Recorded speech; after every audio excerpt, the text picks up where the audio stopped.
দেখুন, ধৈর্য ধরাই আসলে সবচেয়ে গুরুত্বপূর্ণ। আর এত বছর আমরা ধৈর্য ধরেই আছি, তাই আজও আমরা মিস্টার অ্যাশের সঙ্গে যুক্ত আছি। ভিক্টরি উইথ অ্যাশের জন্য আমরা সবাই প্রস্তুত আছি। শুধু অপেক্ষা রেফারেল কোড যেন তাড়াতাড়ি আসে আর আমরা সবাই একসাথে কাজ শুরু করতে পারি। এখন অনেকের মনে প্রশ্ন আসতে পারে, আমাদের কি করা উচিত?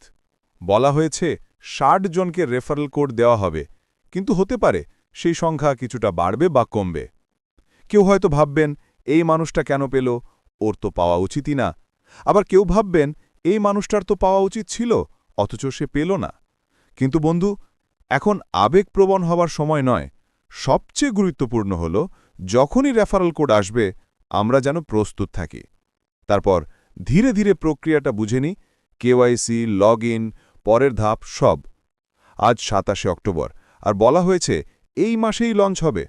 মানে আজ থেকেই ৩১ তারিখ পর্যন্ত যে কোনো দিন যে কোনো মুহূর্তে আপডেট আসতে পারে। হতে পারে ১ ঘন্টার মধ্যেই, অথবা কাল, কিংবা ৩ দিন পর। কিন্তু যারা সত্যিকারে এগিয়ে যেতে চায় তারা ভিক্টরি উইথ অ্যাশের সঙ্গে থাকবেই। যাদের এখনো সন্দেহ আছে তারা হয়তো পিছিয়ে পড়বে। আমাদের সামনে এখন দুটো পথ, একটা ইতিবাচক আর একটা নেতিবাচক। আমরা যদি ইতিবাচক থাকি তাহলে ফলাফল যাই হোক অন্তত এগিয়ে যেতে পারব, কিন্তু যদি নেতিবাচক হই তাহলে কিছুই করতে পারব না।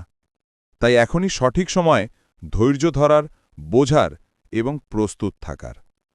ওইএস এর আপডেটের দিকে নজর রাখুন। রেফারেল প্রোগ্রাম মানে কাজ থাকবে, আকাশ থেকে টাকা পড়বে না, এটা নিশ্চিত কথা।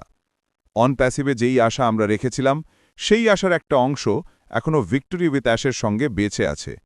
কিন্তু মনে রাখবেন, আগের ভুলগুলো যেন আমরা আর না করি। গত ৫-৬ বছর ধরে আমরা বলছি এবারই হবে, কিন্তু বাস্তবে এখনও পুরোপুরি হয়নি। তাই এবার অতিরিক্ত হাইপ নয়, বাস্তবের উপর ভরসা রাখুন। অনেক লিডার বলবেন এবার নিশ্চিত, কিন্তু সত্যিটা বোঝা যাবে তখনই যখন বাস্তবে লঞ্চ হবে। তাই শান্ত থাকুন, চোখ রাখুন ওইএস প্ল্যাটফর্মে।